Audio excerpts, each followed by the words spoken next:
Hello everyone, welcome to Taco Tuesday. Today is the second episode of Taco Tuesday. I hope you guys are having a wonderful, wonderful week. I hope you guys had a wonderful weekend also. We're here with our drink of the day, and today, this is homemade. I made this myself about 10-15 minutes ago. This is an iced latte. Very, very good. Those of you who are where I am, after the lockdown comes down, I'll make you one of these lattes too. What are you guys drinking? I know some of you are drinking lemon water in the Philippines. Some are having banana milk in Malaysia. Probably some of you probably having some warm water. You might be a little bit older though. Let's go a couple of shout outs. Over there in YouTube land, we have Diane, Iling, Ichigo, and Rosarin, and Yuan Yu. And over there in Facebook, Grace Laguardo from the Philippines. Welcome everyone for coming early and just chatting it up in the rooms. So I just want to remind you guys, anytime during this talk, as you're chatting and talking, you guys can post your questions in anytime. If you hear something, you're like, oh yeah, that's right, and then you could just post in right away. We got keyboard warriors in there that will take those and put them into the Q&A at the very, very end. All right, so now that everyone is kind of relaxed and stretched out a bit, we're going to begin today's Taco Tuesday with the story of Samuel and what's the best thing to do. All right, so let's get into today's story. Now, those of you who don't know Samuel is considered one of the greatest prophets in the Bible. One of the greatest. Israel considers him, like Samuel's supposed to be like this great hero. Okay? He brought Israel out of the time of judges into a time of a kingdom. Great prophet, military leader, he was a seer, he was a judge, he was everything, okay? Also, you gotta understand, he was also considered the first prophet of Israel, the first prophet, right? So everyone else before that was like judges, and then he was the last judge, but also the first prophet, and highly respected, highly respected, and looked upon super greatly. So, who is this guy, and what kind of life did he live, and what can we learn from his life? So, let's get into Samuel's story. Okay? What kind of life did Samuel live? Samuel, first thing you need to know is super miracle baby. Mom couldn't have any babies, couldn't have any children whatsoever. She prayed, God opened her womb. Well, not literally, but God opened her womb. Boom, has Samuel. Okay? So Samuel's known as a miracle baby. Mother's name was Hannah, barren, prayed for a child. Samuel came out, raised in the temple, and he was dedicated only to God. So it's kind of cool, right? Second thing is, he was literally called by God. Okay, like we're talking like he's sleeping as a young boy, and then God calls. Like his voice is like, he's like, Samuel. And he's like, oh, what's that? God literally called him by name. Okay, so you also know that he is a special person because there's not many people God will call by name. And people knew this, and he was very, very respected even when he was a young boy. Third thing is when he began his campaigns as the prophet of Israel, one of the big things he did was there's all these military victories. Okay, military victories. Lots of battles that they won. And he was basically considered one of the heroes against the enemies of Israel. All right, so when he begins to kind of get a little bit older, this is when things begin to change. So, all of his youth, he was basically taking care of Israel. They won a lot of battles. They were protected and safe, right? First problem happens is he's got like terrible children. Like terrible children. Like honestly, I think if there are any parents out there, you probably understand Samuel's heart. And if you're a child and you don't have children yet, you're probably the terrible child. No, just kidding. No, you're probably not the terrible child. But either way, right? So he had terrible children. Terrible children so bad. If you look at 1 Samuel chapter 8, verse 3, it actually says that his sons did not follow his ways. They turned aside after dishonest gain, they accepted bribes and perverted justice. They were priests and they accepted bribes. So you know that they're terrible, right? Children of corruption, children of injustice, even though their dad was like the big prophet in the Bible. The next thing that happened is people are asking for a king. And basically, Samuel's like warning them like, dude, the king is going to be terrible. Like, I'm serious. Power corrupts people. If you don't have a very good person becoming a king, like you guys are going to suffer a lot. And in 1 Samuel chapter 8, verse 19, they said, no, nope, nope, nope, nope, nope, nope, nope. We want a king over us. So it's kind of like, Samuel's like, okay, I'm going to kind of warn you guys beforehand, like, if this guy's not good, your guy's going to have tons of problems. So you guys got to really watch out for this. And they're like, no. They became the children. No, no, we want a king. So he anoints the first king, and this guy's name is King Saul. Okay? So King Saul comes out, first war. He goes out and he just obliterates the enemy. Everyone's cheering like, wow, Saul is so amazing. And kind of the feeling in the back of their heads is like this: hey, this might actually work. Right? This guy might not be that bad. This king thing might not be that bad. But that was one battle.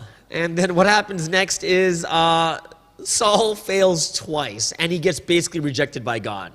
Like, the difficulty comes, he does things on his own, he doesn't wait for Samuel, and kind of the first mistake happens, and Samuel's like, uh-oh, I can see it coming right now. It's coming, it's coming. Second time, same thing happens is, God tells him, go defeat your enemies, and then make sure, don't bring anything back, destroy everything. But Saul doesn't obey God and brings back all these animals to sacrifice. And Samuel's like, well, I knew this was going to happen. Like, you're supposed to listen to God, but you didn't listen to God. And it was just the failure, right? So then what happens is the very first king of Israel is rejected by God, right? So on top of having terrible kids, the first king, he fails twice, and now God rejects him. He has to find someone else. And the next person was David, but here's the crazy part. Even before David became king, Samuel died. So you got to imagine this. Like, listen to this life. He raised, and he was the one that went out with Israel, protected Israel. They fought wars, and by the end of it, he saw everything he built up just crumble. By the time he died, the person who's supposed to be king, which was David, he didn't even get to see him become king because Saul was chasing him and trying to kill him. So can you imagine on his last deathbed, he's like, I can't even see the new king come. This is how it ended. This is how his life ended. And then we're like, whoa, amazing prophet, amazing hero, someone like a great hero of Israel. It's like, it's so odd how it ends in this way. Because isn't it kind of weird? Like, you think that if this guy's a great, like a hero means what? A hero doesn't mean that everything is good at the beginning and then it just totally crumbles and everything's terrible at the end. Because you wouldn't say that's a hero, right? Usually when we hear a hero story, the hero story is everything sucks in the beginning and then at the end, bam, and then he kills everyone and then he's the hero. Not in this story. Samuel does everything well in the beginning. The country becomes really good, but by the end of it, everything is terrible. Right? When he died, even the king he wanted, that God anointed, couldn't even become king. So you think to yourself, that's a terrible ending. For the great hero, the military leader, the prophet of God is ending on such a bad note. Because when you think about it, isn't the ending important? The ending will tell you whether this person's a hero or not. So here's a question I give to all of you guys right now is this. This is a story of Samuel. But what can you learn from it? Like, everything turned bad by the end of his life. What's even crazier is he has 2 books in the Bible, 1 Samuel, 2 Samuel. He doesn't even appear in the second book. Go figure, right? He doesn't even appear in the second book of Samuel. He dies in the first book and not even at the end. He dies before the ending. So the question I give to you, this is kind of a sad story. It doesn't really end well. So the question is this. What made him so great?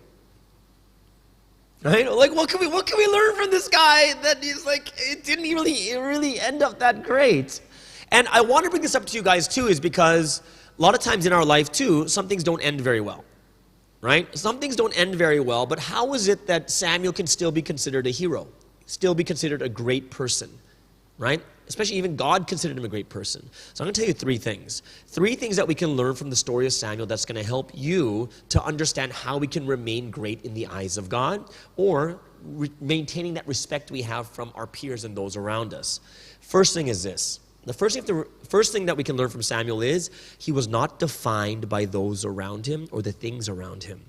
Now, what does that mean, not defined? See, one of the hard parts in life is this. When everything around you is terrible, you live in a bad neighborhood, you have a bad environment, everyone is like doing drugs, or everyone is doing all these bad things, bad people influence you, right? What happens is, in most cases, people are influenced by the people around them, and they're influenced by the environment that they're living in. Think about it. He had terrible children, right? Children that were priests, but they were taking bribes and perverting justice. King Saul was like, what? And he was destroying the Israel that he built up, and it was going downhill by the time he died. He didn't even see it go back up. Israel was going on a terrible direction.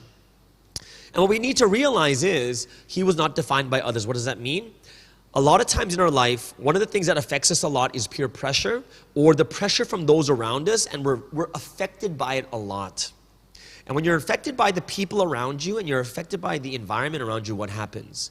What happens is you end up getting affected and you start becoming bad, or you start having bad habits and doing the things that you shouldn't be doing. What I want to talk about here is why he maintains so much respect in God's eyes.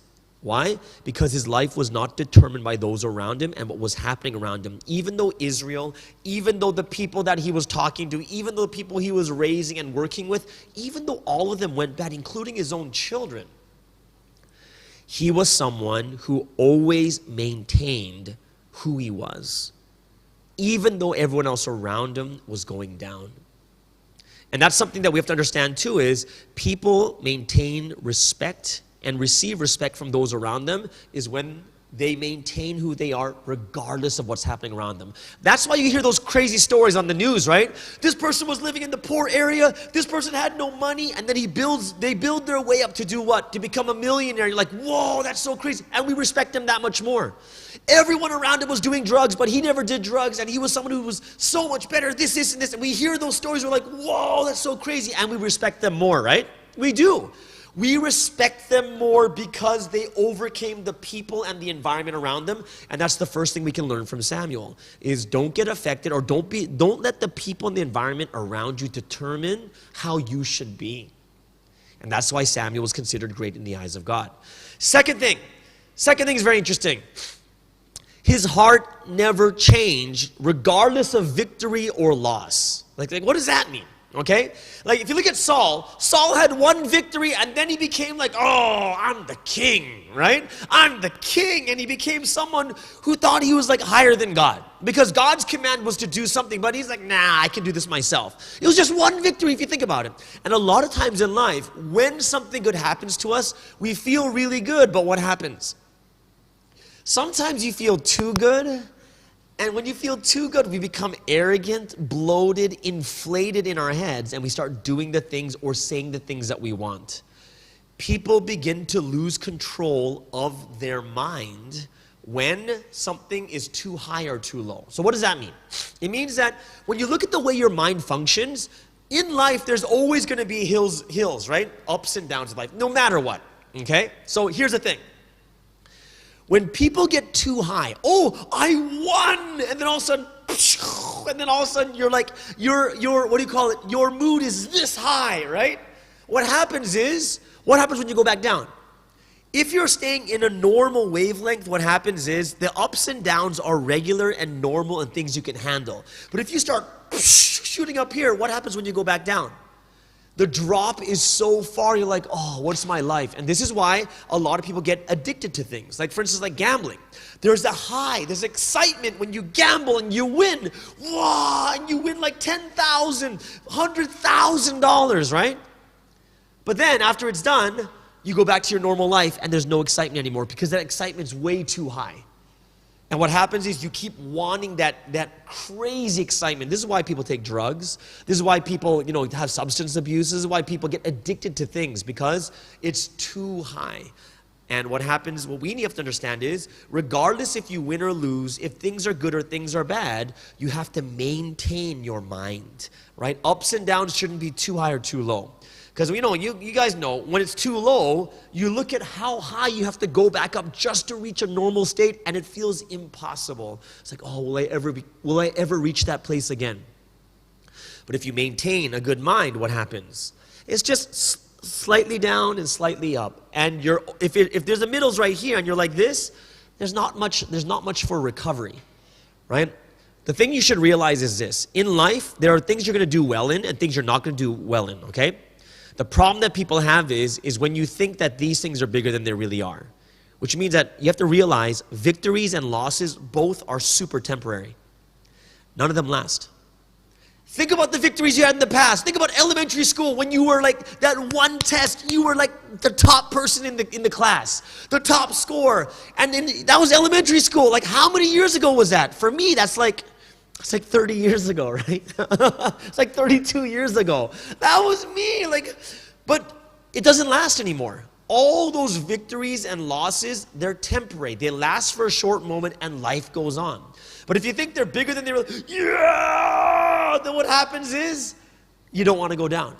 And when you do go down, it's too far. And you can't control your emotions and you can't control yourself. What's the second one? Your heart should not change from whether it's a victory or a loss. Don't go too high, don't go too low. You have to maintain yourself. Okay? Maintain yourself. Now, the last one is the most important one. And this comes from a very, very famous verse in the Bible in 1 Samuel chapter 15, verse 22. And this verse is super famous. And what it says here is, this is when I told you that God said to not bring anything back, but he brings back all these animals. And what Samuel says to him is like, you messed up. This is the second time. To obey is better than sacrifice. Obedience is that's the thing that matters more than anything else. Right? Obedience. You're like, what? Obedience? Yeah. If you think about this, obedience is one of the secrets of living a successful life. You're like, what? How can obedience, like, I'm going to listen to everyone? No. We're talking about just people you should be listening to. Right? Like when you go to school, there's instructions to do your assignment. And if you follow your instructions, you'll have a better chance of scoring a high mark. But if you don't look at the instructions and you just do whatever you want, you have a very low chance of actually scoring a high grade. Right? There is a way to succeed, and it's something that is much easier than you think. And what is it? It's obedience. You're like, well, is it really obedience? I'm going to tell you, it is. It is. People are looking for shortcuts, or they don't want to obey, or don't want to do it the way that other person wants to do, or they're just lazy. I'm going to tell you, look, everything in life is about obedience. Let me give you an example. Why do people get in trouble? Because you're late for work. What does late for work mean? You disobeyed the work policy of coming to work on time. You disobeyed it, right? Because you disobeyed coming to work on time, you're late. That causes you trouble.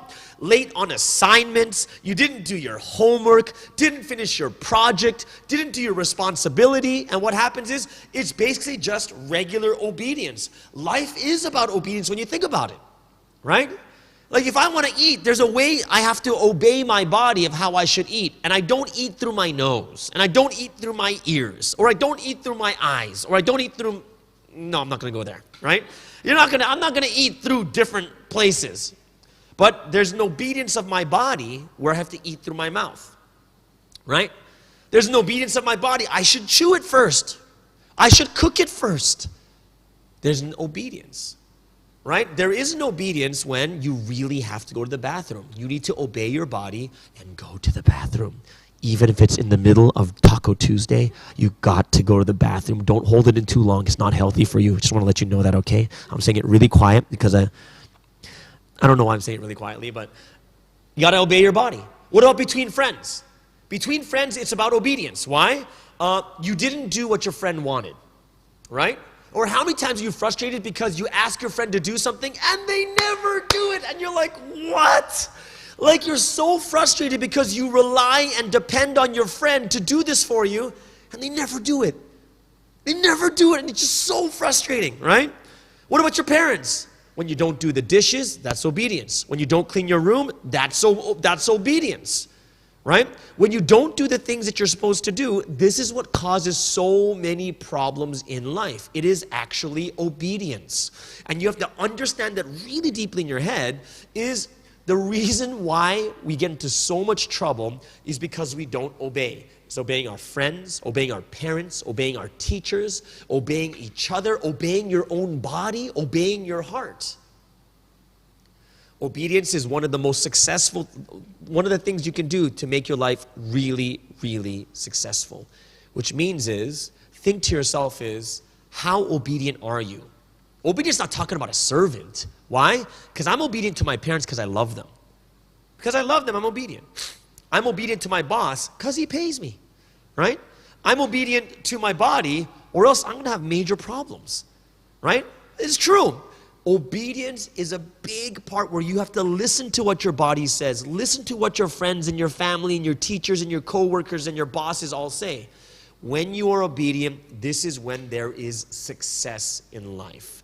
All right, guys, I really hope that you guys understood what today's lecture was about. We talked about the story of Samuel. What is the best thing to do? And what is it? It is, don't be defined by others, but get respect for living the life that you're supposed to live, regardless of what else everyone else is doing. Make sure you don't change from big victories or big losses. And also, obey. Whether it's your body, your heart, whether it's your friends, family, whatever it is, we have to be those that can learn from this, that even though Samuel lived in a time where Israel went like this and then completely crashed, he was someone that always obeyed God, didn't care of what was happening in Israel. He kept himself to always believe in God no matter what. And regardless of the big wins or losses, he was someone who was rock steady. All right. So those of you, thank you so much for joining today. Those of you who are over there in the ICPF Facebook, make sure you like it. And those of you who haven't heard all the other different talks, because I think we're on like talk like 18 or something like that, 18 or 19. Something along that line. We have like another 17, 18 talks on our YouTube page, Espresso with Sky. So I hope that you guys will follow us on that too. And just know that this Saturday, every single Saturday at 1 p.m. in Malaysia time, we are having group Bible lessons. And guys, it is starting to grow more and more. We have people from Mongolia. We have people from Korea. We have people from Hong Kong and Singapore, Indonesia, Malaysia. We break into small groups and we have an amazing time together. We've been doing it for like 3-4 months now, so those of you who want to join, just fill in the sign-up form and we'll email you the Zoom link and remind you of the Bible studies every single Saturday at 1 p.m. There's going to be and it's so cool because even the lecturers are from everywhere. We have lecturers from Malaysia, from Canada, from Philippines, from Singapore. We have it from everywhere, right? So thank you so much for joining today. We're going to go into our question and answer. So I'm going to give you a few seconds to write down your questions if you haven't written them down already. And then I'm also going to have a sip of my drink and then we'll begin the question and answer time. All right, here we go. So let's see. Let's go to the first question here, all the way in Kuala Lumpur. This is Jonathan in KL. How do you stop the influence from the outside people, right? Okay, so this is one of the things we talked about. And it's really hard to not be affected. And the answer is, it is true. It is very hard not to be affected. It is. And you got to understand this too. The reason why you're infected, not infected, sorry, it's not coronavirus.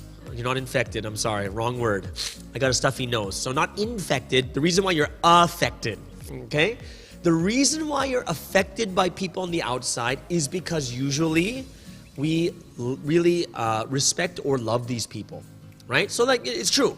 When you really respect or love someone, what happens is you begin to listen to them more or you look up to them. So there's one of the reasons why we're influenced by the people around us, right?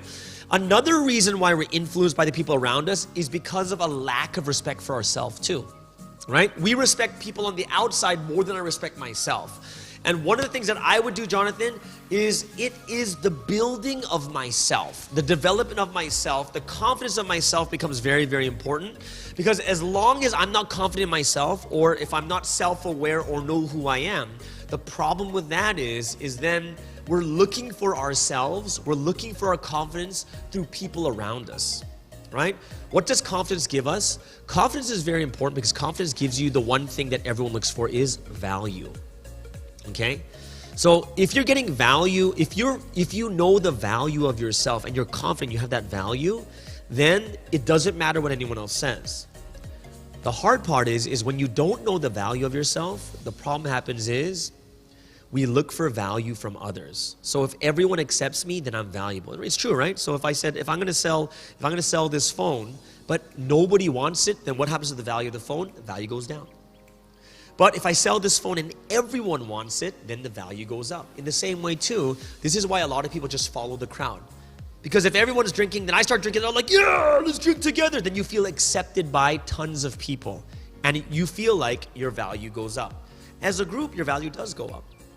But your self-value is much different in that situation. So a lot of it has to do with exercising your self-confidence and who you are, knowing yourself better and better each day, right? And that's probably going to be another one we can take a look at, another topic we can look at another time too. Let's go to the next one. Let's go to Singapore. And we're going to talk to Sarah. Sarah in Singapore. There are some people I'm always disappointed by because they don't listen well. Okay, or obedience, right? They don't listen well. They never really do their responsibilities, so should I keep relying on them? And the answer is, no, you don't need to rely on them. Why? Because basically, if someone proves themselves to be unreliable, then if you keep asking them, knowing that they're unreliable, do you actually think something's going to change if they are constantly unreliable? It kind of makes no sense, right? Which means that you, like, if it was me, if it's too much, like if it's extreme, you want to talk to them. And if they become, someone is unreliable, then you shouldn't rely on them. Or you should kind of give them the final, like a final warning, like, hey, I've been hurt a couple times because I asked you to do this for me. And, I want to give you another chance, and I want to give you a couple more chances too, but I just really want you to know how I feel.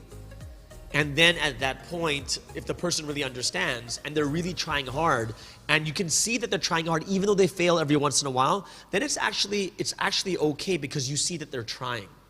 But if you kind of don't tell them anything, and what happens is you kind of enable them to do that because they make the mistake, you say nothing, so they think it's okay. You can't let it be okay. You got to talk to them about it after and say, hey, I'm not too happy because of this, and this. And it's something that partly is your responsibility, right? A lot of times people have bad bosses because you allow the boss to be that way and you don't say anything about it, right? But if there's that one person, like, when people meet each other for the first time, it's very awkward and you have more respect because you don't know each other. So if a boss says something and you go, hey, I don't appreciate it I'm not going to point a finger, right? I don't appreciate it when you talk to me like this. Then what happens is they will be a little bit shocked, but because you don't know each other very well, what happens is they have to respect it. They have to. The worst thing that can happen is if you keep letting them do it and then later on you tell them, but you've already allowed the relationship to go that way. This is why when you meet people, whether it's bosses, friends, family, whatever it is, usually the relationship, like the what do you got, the lines, the border, the boundaries. There you go. The boundaries of your relationship are usually formed at the very beginning. What you allow, what you don't allow, and people understand that. Yeah, and that's the best time to do it. That's when people respect each other the most. Okay, so let's move to the next question. We're going to go to, next question is Vicky Laguarda from the Philippines. How do you overcome peer pressure, especially from people you care deeply about? And like I was saying before too, one of the biggest reasons why we get into peer pressure is because we care about these people, right? And we want to be liked by these people too. So the question is, how do you overcome peer pressure? Okay? And usually, if it's someone you really, really care deeply about or someone that you love, it doesn't take a lot. Like, I would say it would take one serious and stern talk to set the guidelines. Because if you, like, one of the things I do tell people is this. When people, Vicky, when people usually ask these questions, it means that the peer pressure has been going on for a long time, usually, right? Because that's when it becomes peer pressure, because everyone's asking you, everyone's saying it, so it goes on for a while. One thing I do recommend for all people is talk to people when it's small. And that means that, for instance, when someone does something to you and it's not a big deal, like, it's not a big deal, and you let it go, you shouldn't let it go. you should kind of just say, hey, I don't appreciate this. Because when it's not a big deal, this is when you can talk about it easiest. Why? Because there's nothing emotional attached to you about that. It's like, hey, I just want to say, it doesn't really hurt me right now, but I know that in the future, I just don't want to hold this against you, right? I don't really like it when people do this. Like, oh, I'm so sorry kind of thing, right? So usually it's better to talk to people when it's small and not a big deal. If you wait till it's too big, what happens is too much emotion is there and too much has been built up for you to say something, right? So Vicky, when it comes to peer pressure, people you care deeply about, a lot of people will think that because I care deeply about them, I should let it go. And the answer is no. If you care deeply about someone, you should talk to them. Doesn't that make more sense? Because I care about them more deeply. Like, I communicate more with people I'm not close to than the people I am. You should communicate with them a lot more than people you don't know, right? You shouldn't just let things go, but you should tell them about it, okay? Thank you, Vicky, all the way from the Philippines. Next question is from Yuan Yu in Singapore. What can you do if it's difficult to obey certain things in life? Okay, well, it really depends what it is. Because there's some things we shouldn't obey. There are some things we just shouldn't obey. And that's like, bad things that are against our conscience, things that are against the law, criminal things. But I am assuming, Yuan Yu, that you're saying that obey certain things in life, because it's very, very general. I'm assuming it's something that's good for you, but it's good for you and you should do it, but you don't. And the biggest thing that you have to do is you need to train the muscle of whatever it is you're trying to do or you're not doing, right? So whatever you're weak in, like for instance, if your muscle's weak, you can't lift as much, but you're training it and training until you can lift heavy things. In the same way too, the things that you should be doing, right? You should be doing it. You're never going to get better at it if you don't keep training it. Like, when you're like, oh, darn it, I should have done that. Then what you have to do is you have to start early. Just start it at that point. You got to just start it right then. And you have to start working on that muscle of whatever the thing that you're trying to do. And you have to work it like a muscle constantly over and over and over again so you get better and better and better at it, right? Whether it's waking up early in the morning, whether it's doing your homework early, whether it's not procrastinating, whether it's getting, not waiting to the last minute to do your work project or whatever of those things. Or like for some people just have terrible organization, like scheduling stuff. And that's when we have to schedule everything that we can. And that's something the next day, just go out and buy a scheduler, right? Or go buy electronic schedule or something that you can use to keep your mind on what you're supposed to be doing, all right? So yeah, if you're a little bit more detailed, then I have a better idea. But it's like, how do you obey certain things in life? And I'm like, what is a thing? Right? So that's something that you need to kind of be a little bit more detailed about, and then it's much easier to answer. All right, thank you so much for the question. Let's go to the next question all the way in KL. It is Naomi Ho, and she says, how to deal with people that lack obedience, especially when the task given to them will affect their team's members. Yes, so one of the biggest things that we have to understand is there has to be a lot of accountability. Accountability, that's a big thing, which means that for people who are terrible at obedience and not doing things, you have to check on them more. Why? Because they're terrible at it. So you might have this person in a team project, they're terrible, they never do it on time and it affects the rest of the team. You can't just say to them, hey man, you're making it hard for the rest of us, you're making us look bad, right? And the reason why you can't say that is because they feel guilty, but the thing is, they're not good at it yet, which means they need help. And if they need help, and if you really want to do well, yes, everyone lacks in a certain area. And sometimes we're like this, well, why do I have to keep calling him? And why do I have to keep doing it like this? Why do I have to do it like this? And we're why do I have to do? Why? Because the things that you're weak at, you would appreciate it if someone was helping you out with that too. Right?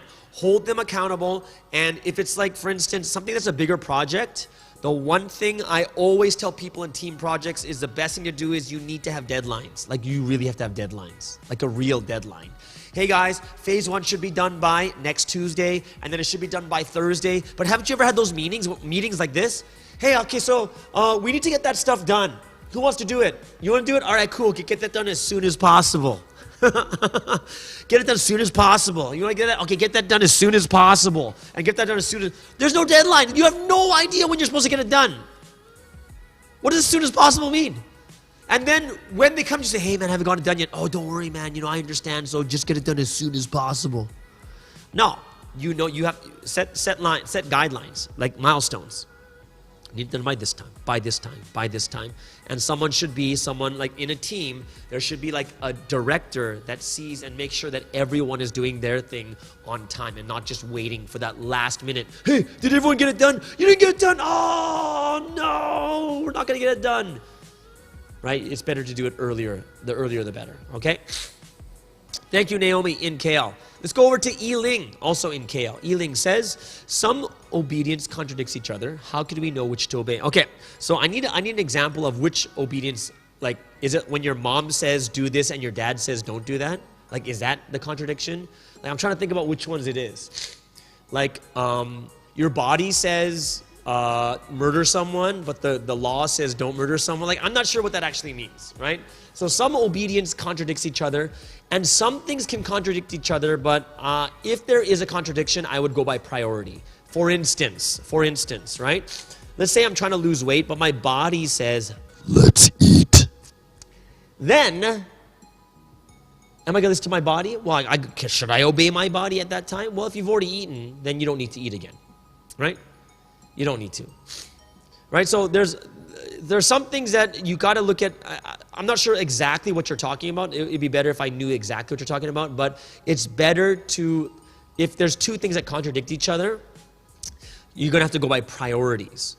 Priority, which means situation and circumstance, and which one, like for instance, one is criminal and one is non-criminal, right? One is for school and one is for family. Right? Like obedience to going to school, but then your mom's in the hospital. I think the mom should be more important and your priority should be higher and you skip school, right? So you do want to look at priority and situation. Because if your mom's just like, hey, let's go out for lunch, but you're like, you have a class, then I'd go to class. But if my mom's visiting me all the way from Canada, comes to Malaysia and says, let's go for lunch, I'm going to lunch. Right? Because she came all the way from Canada. So it's different depending on situation and circumstance too. So you have to take a look at that also. So let's take a look at the last question for today, all the way from Korea and Mongolia. It is Ichigo. And Ichigo says, how should I help others to find the value in themselves? Okay.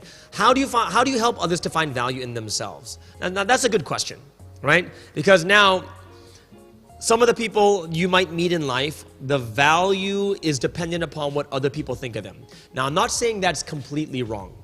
It's not completely wrong, right? Like, for instance, if I want to be a better person and I hang out with people that are better than me, that have better morals and values, right? And I'm looking for their approval, it's actually not that bad because I'm trying to become better. And I'm going to obey and listen to what those people, and I want to get their approval so I can become a better person too, right? So that's why a lot of different things are very, very dependent on situation and circumstance. But if I'm just obeying these people because I want to be cool and they're doing all these bad things, that's not a good situation. But like I said, in one situation is, I like these people because they're good people and I want to be good like them. Then what they think about you also makes a difference to you too, right? And you want to help people to find their value. There's tons of different ways, but encourage them a lot. And if you have faith, of course, pray for them a lot, encourage them a lot, and you want to help them to do what? Help them to do things on their own also. Because sometimes people are very, very dependent on others. And when they become dependent on others, they're always following what the other people do. But sometimes it's good for us to ask them, hey, we're going to do what you want. But you're not going to say it like that. But you're going to be like, hey, what do you want to do today? Let's go do that. And we can find out the things that they like to do, things that they're good at, right? So you want to kind of foster and nurture it. But in the end, we can't really help people. Like literally, valuing yourself only comes from them. We're just kind of encouraging and nurturing and fostering that to happen. But ultimately, it comes from yourself. So technically, you can't literally make people value themselves, right? But we can nurture, foster it, and we can encourage it to happen. Okay? All right. So those are the questions for today. Thank you so much for joining us on this second edition of the Taco Tuesday. I hope you guys had a wonderful time listening to the story of Samuel. What is the best thing to do? And I hope that you guys will listen to this again and really help yourselves to change your lives even more. All right, everyone. Have a wonderful day, and we'll see you guys again. See you next week, Thursday or even Saturday. Bye-bye. But we are on different levels.